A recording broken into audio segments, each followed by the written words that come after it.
दोस्तों, आज ये त्रिकोणमिति अनुप्रयोग की दूसरी क्लास है।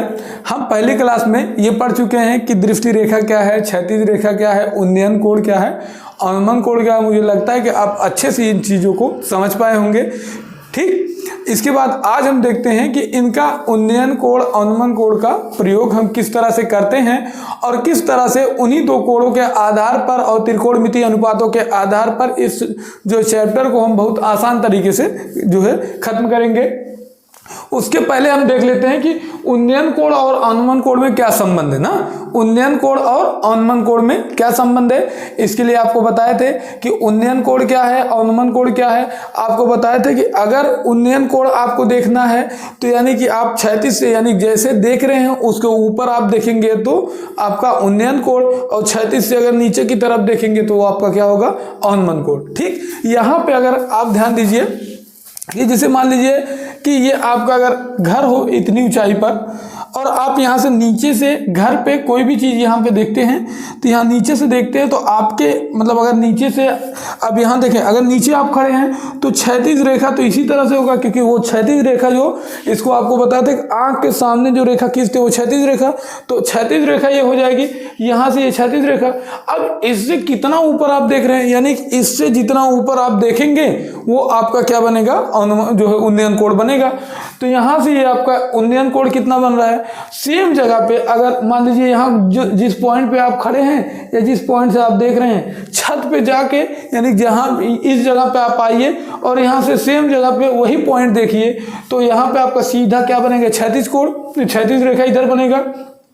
अब आप देखेंगे कि अगर छत पर रहेंगे तो वहाँ छत से आपको नीचे देखना पड़ेगा, उसी कोण उसी बिंदु को अगर आपको देखना है तो आप पाएंगे ये कि उन्नयन कोण और अवनमन कोण दोनों बराबर होंगे। यानी कि जितना ये उन्नयन कोण बना है और जितना ये ऊपर अवनमन कोण बना है दोनों बराबर होंगे। ऐसा क्यों होता है, क्योंकि देखिए क्षैतिज रेखा को हमको हमेशा पृथ्वी तल के समांतर रखना है। जो क्षैतिज रेखा होगी उसको हमेशा हमको पृथ्वी तल के समांतर रखना है। अब आप पृथ्वी तल के अगर समांतर रखेंगे और वो भी जो है नीचे खड़े रहेंगे तब भी ये पृथ्वी तल के समांतर होगा, ऊपर खड़े रहेंगे तब भी ये पृथ्वी तल के समांतर होगा। और दो समान यानी कि ये भी पृथ्वी तल के समांतर और ये भी पृथ्वी तल के समांतर। तो आप जानते हैं कि अगर इस तरह से हम देखें, मान लीजिए तीन जो है समांतर रेखाएं ए बी सी हैं, ये इनके समांतर है, ये इनके समांतर, इसका मतलब ये दोनों आपस में समांतर। तो ऐसे अगर ये क्षैतिज रेखा पृथ्वी तल के समांतर, ये क्षैतिज रेखा पृथ्वी तल के समांतर, तो ये आपस में दोनों समांतर होंगे। और समांतर रेखा को अगर यहाँ से देखिए, इसको हम आगे ऐसे रेखा को बढ़ा दें, इनको यहाँ पीछे बढ़ा दें, तो समांतर रेखा को जब कोई तिर्यक रेखा काटती है तो क्या होते हैं, एकांतर अंतःकोण क्या होते हैं, बराबर होते हैं। इसलिए अवनमन कोण बराबर आपका उन्नयन कोण हो जाएगा। यानी कि सेम बिंदु से अगर आप मतलब किसी भी पॉइंट को देखते हैं, ऊपर देखते हैं और उस ऊपर वाले बिंदु से उसी पॉइंट के नीचे वाले बिंदु को देखते हैं वहां से जाके, तो अवनमन कोण और उन्नयन कोण दोनों हमेशा क्या आते हैं, बराबर आते हैं। ठीक, ये समझ में आया दोनों में क्या संबंध है। यानी कि एक ही पॉइंट मान लीजिए यहाँ से देखें यहाँ पे और बाद में जो है यहाँ से आके आप देख रहे हैं यहाँ से, तो ऊपर से नीचे देखेंगे तो अवनमन कोण, नीचे से ऊपर देखेंगे तो उन्नयन कोण, और ये आपस में क्या होते हैं, बराबर होते हैं। ठीक, यहाँ तक समझ में आया। इसके बाद ये सवाल देखते हैं, एनसीईआरटी का उदाहरण नंबर 1 है ये कि धरती पर एक मीनार ऊर्ध्वाधर खड़ी है। मीनार है तो ऊर्ध्वाधर ही खड़ी रहेगा ना। और इसके बाद है धरती के एक बिंदु से जो मीनार के पाद से 15 मीटर दूरी पर है, मीनार के शिखर का उन्नयन कोण जो है 60 अंश है। मीनार की ऊंचाई याद कीजिए, ध्यान से समझिए।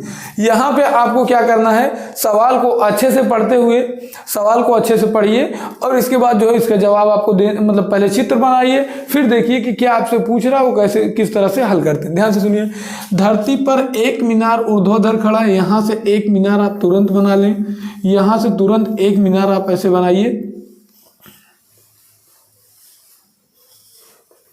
ठीक है, एक मीनार है धरती के एक बिंदु से जो मीनार के पाद से 15 मीटर दूर है। यानी कि ये समझिए मीनार का शीर्ष हो गया, ये मीनार का पाद हो गया। तो यहाँ से 15 मीटर दूरी पर कोई एक बिंदु है, तो मान लेते हैं यहाँ पे 15 मीटर दूरी पर कोई एक बिंदु है। ठीक, मीनार के शिखर का उन्नयन कोण इस बिंदु से, ठीक इस बिंदु से मीनार के शिखर का उन्नयन कोण कितना है, कितना दिया उन्नयन कोण, उन्नयन कोण आपका दिया है कितना, 60 अंश। तो ये 60 अंश है। तो आपसे पूछ रहा है मीनार की ऊंचाई ज्ञात कीजिए। ठीक है, तो यानी कि देखिए ध्यान से, ये मीनार आपका हो गया, ठीक। तो मीनार के पाद से 15 मीटर दूरी पर एक कोई बिंदु है जहां से उस मीनार के शिखर का उन्नयन कोण 60 अंश बन रहा है, तो मीनार की ऊंचाई बताना है। अब यहाँ आपको मीनार की ऊंचाई आसानी से बताना है। तो यहाँ देखिए, अगर हम यहाँ नामकरण कर ले ABC, ये आपको दिख रहा है 90 अंश जैसा, तो यहाँ से नामकरण कर लें। इसके बाद जो है देखिए, आपसे ऊंचाई पूछ रहा है, यानी कि AB का मान पूछ रहा है ना। तो यहाँ पे देखिए, ये आपको आधार पता है, यहाँ पे देखिए आधार पता है कितना है। अगर इसको ये लंब माने तो ये कर्ण होगा, और जो है ये समझिए ये 90 अंश होगा, तो इस सामने वाली भुजा कर्ण होगी, ये लंब वाली भुजा ये आधार हो जाएगा।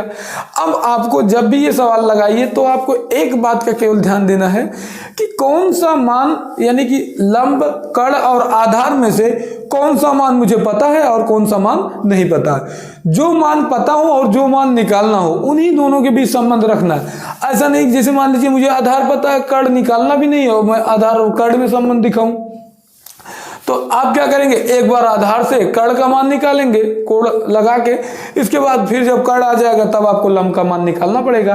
तो इससे अच्छा 2 बार प्रक्रिया करना पड़ेगा। इससे अच्छा ये है कि जो पता रहे, यानी जो भुजा पता है और जो भुजा नहीं पता है, उन्हीं को दोनों को मिला के एक ऐसा अनुपात आपको रखना है जो उन दोनों से मैच करता हो। जैसे यहाँ पे देखिए, ये आधार है और ये लंब है, तो आप जानते हैं लाल बटे कक्का से लंब बटे में आधार किसका होता है, किसका अनुपात होता है, tan वाले का। या आधार बटे में लंब किसका हो जाएगा, आधार बटे में लंब किसका अनुपात हो जाएगा, cot वाले का।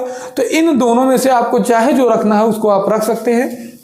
तो यहाँ से देखिए, अगर हम यहाँ पे देखें, AB का मान हमको निकालना ही है क्योंकि ऊंचाई यही है। BC का मान कितना दिया है, BC का मान 15 मीटर, ठीक है। और कोण आपका, कोण AB और C बराबर कितना दिया है, 60 अंश।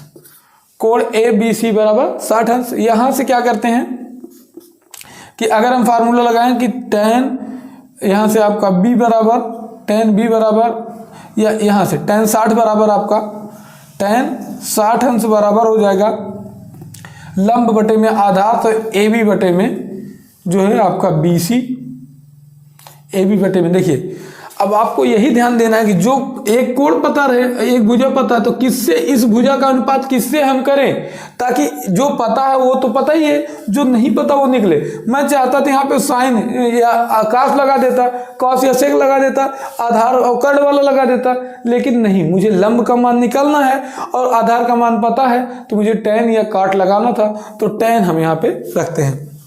अब यहाँ से tan 60 का मान कितना हो जाएगा, √3। tan 60 का मान कितना, √3। और इधर AB को अगर हम यच माने, यानी कि इसी भुजा को यच माने, ठीक है, तो यानी कि अगर इसको हम यच मानते हैं तो यहाँ यच बटे में आपका आ जाएगा, ऊंचाई को यच माने हैं तो बटे में आपका 15 मीटर ये आ जाएगा, ठीक है। इसका इधर गुणा करेंगे तो यच का मान क्या हो जाएगा, इधर इसका गुणा करेंगे तो यच का मान आ जाएगा 15 √3 मीटर, ठीक, 15 √3 मीटर, ठीक। समझ में आया यहाँ तक? कुछ नहीं करना है, ध्यान से आपको पढ़ना है, जो जो बोले वही वही करना है। जैसे इसमें बोला था धरती पर एक मीनार खींच दो। मीनार का मतलब आप ये समझ लीजिए कि जैसे वो आपके ईंट के भट्टे होते हैं, वैसे सीधा एक मीनार खींच लीजिए, ठीक। जो ऊर्ध्वाधर खड़ा है, मीनार है तो ऊर्ध्वाधर ही रहेगा।